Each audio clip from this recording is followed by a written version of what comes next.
Hello everyone and welcome to a new video. Since the announcement of the new Windows 11 and everyone is excited about the new operating system. But what got more attention than the new operating system itself is the compatibility problem. So if you were wondering if your PC can run Windows 11, then today we're going to cover a free tool that will let you know if your PC is compatible or not.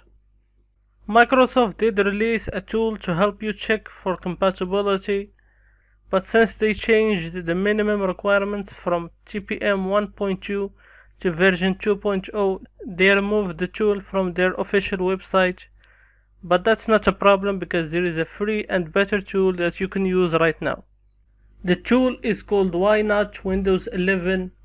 You can get it from this GitHub users page. Of course, you will find the link in the description below. To download it, simply click on download latest stable release. And of course, this tool is portable, so no installation is required. So simply open it and let it scan your computer for a minute and two.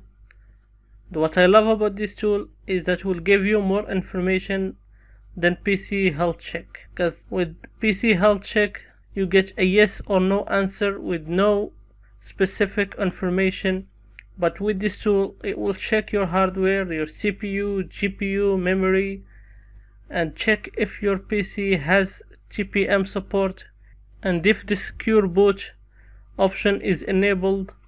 With this tool you will know if your PC is compatible with Windows 11, and if not, you will know exactly why.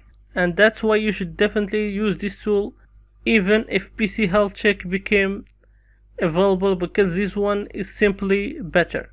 If your PC is not compatible with the new Windows 11, maybe that's because TPM is disabled from the BIOS. For more information, check the video I made before about TPM 2.0. You will find the link in the description below. And don't forget that the stable release of Windows 11 is not released yet, so you're not in a hurry to upgrade right now. And Windows 10 is still supported until 2025, so you still have enough time before you have to upgrade to Windows 11. And that's it. I hope that you find this video helpful. If you did, then please like and subscribe. Until see you next time. Bye.